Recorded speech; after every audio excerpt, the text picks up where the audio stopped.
자, 그러면 이제 다음 얘기를 좀 해볼까 하는데요. 이 맨하탄에서 집을 구하는 게 서류나 이런 요구하는 사항들이 되게 좀 많잖아요. 네. 특히 학생들이 뭐 인컴도 없고, 그래서 1, 2학년 때는 기숙사에 있으니까 이제 뭐 증명할 서류라든지 이런 것도 내가 학교만 다니고 있으면 괜찮은 건데, 이제 직접 나와서 아파트를 구할 때 어떤 어려움들이 있었어요? 어떤 서류들을 준비를 했었어야 됐나요? 일단 제일 어려운 게 음. 학생이잖아요. 그래서 크레딧 스코어이 네, 거의 다 이제 뭐 그렇죠. 낮거나 신용 점수, 네, 그죠? 없거나 음. 약간 그래서 이제 부모님의 도움을 거의 다 받는데 음. 이게 크레딧 스코어이 있는 애들은 음.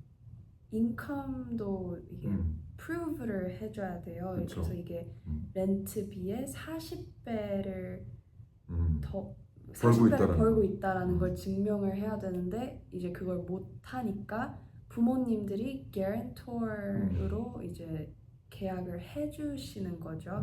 근데 이제 그 프로세스도 되게 복잡하고 부모님들이 이제 막 bank statement부터 뭐 income proof 뭐 80배? guarantor은 80배를 더 번다는 또 그런 증명을 해야 해서 그거를 좀 다시 좀 쉽게 설명을 해보면, 그 한 달 렌트가 예를 들면 3,000불이면 내가 개인으로 들어가서 세입자로 들어가서 아, 나 여기 살겠습니다라고 하면 내가 해야 하는 1년 수입이 한 달 렌트의 40배인 거죠. 네. 그러니까 3,000불이면 한 12만 불 정도를 내가 번다라는 거를 증명을 해야 되고, 서류적으로.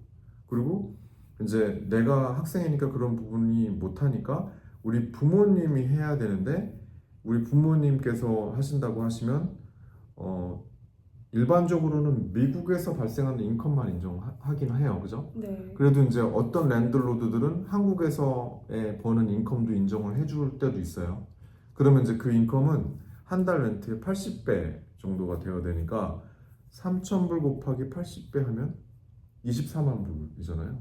작은 금액이 아니라서 이런 부분들이 유학생들이 집을 구하는데 되게 어려움일 것 같아요. 근데 유학생들 특히 이제 미국에 그런 걸 해줄 사람이 없는 유학생들은 찾기가 굉장히 어려운 걸로 알고 있고 그래서 최대한 기숙사에 오래 살려고 하는 애들도 많고 그러면 그거를 또 이제 뭐 이런 보증보험이라고 하죠. 개런토 프로그램 같은 것도 있는데 그거는 어때요?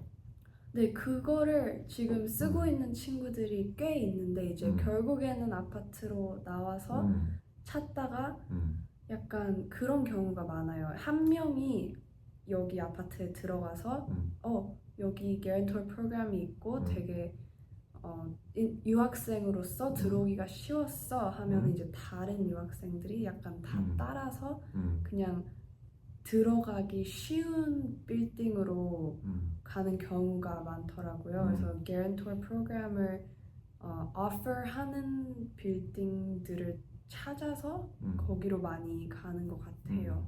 오케이.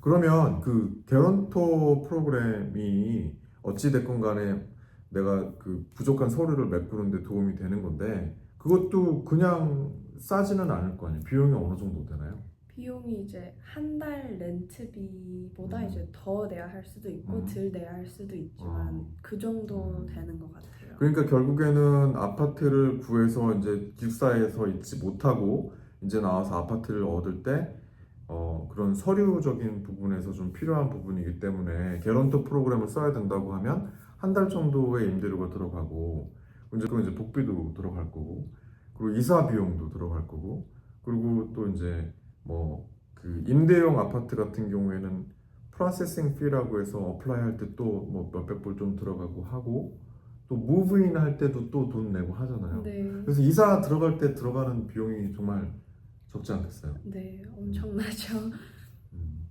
그래서 처음에 구할 때 조금 자기가 마음에 드는 곳을 잘 구해서 1년 이상, 2년 졸업할 때까지 있게끔 찾는 그런 곳을 찾는 게 되게 중요할 수도 있겠네요. 네, 되게 중요한 것 같아요. 이게 한번 들어가면은 막 마음대로 다시 나오고 그런 게 아니니까 찾을 때 되게 신중하게 자신에게 제일 중요한 3가지 정도를 정해서 그게 있는 아파트로 가는 게 그 3가지라는 게 아까 뭐 엘리가 얘기했던 본인 같은 경우에는 엘리베이터가 있어야 되고 네. 학교랑 가까워야 되고 Washer, 그리고 워셔 앤 드라이어가 있어야 네. 되고 그리고 또 고려해야 될 사항들이 또 뭐가 있을까요? 뭐 어떤 애들은 도어맨을 되게 중요하게 생각하는 그쵸. 애들도 있고 그쵸.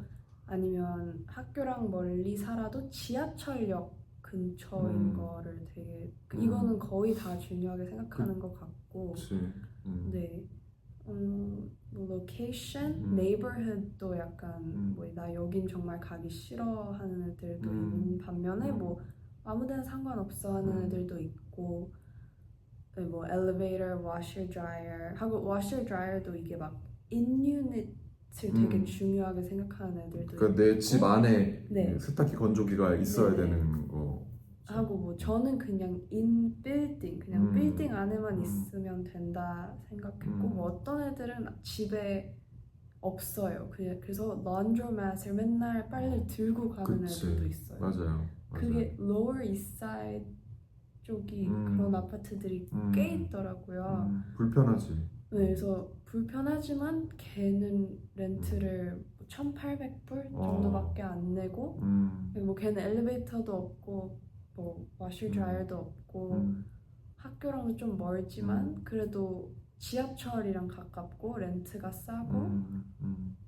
그 로울리스 사이드에 또 이렇게 좋은 뭐 그 맛집도 많고 그쵸, bar 같은 그쵸. 것도 많고 네네. 뭐 놀 거 즐길 것들이 많이 네. 있잖아요.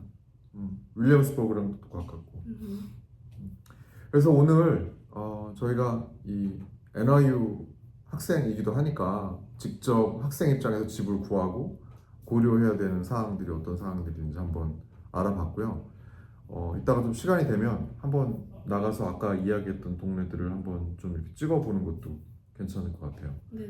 그리고 다음에는 뭐 또 이제 서머 인턴이 왔으니까 그 학생들이 이 로월 이스트, 로월 웨스트, 그러니까 NYU 캠퍼스 근처에서 주로 어디에서 즐거운 시간을 뭐 이런 뭐 파티라든지 뭐 저녁 식사라든지 친구들과의 뭐 행아웃을 한다든지 이런 곳이 어떤 곳이 좋은 곳이 있는지도 한번 이야기를 한번 해보고 혹시 알고 싶은 궁금하신 사항이 있으면 댓글로 주시면 저희가 또 그걸로 또 한번 인터뷰를 한번 해보겠습니다. 오늘 수고 많으셨습니다. 네, 감사합니다. 네, 감사합니다.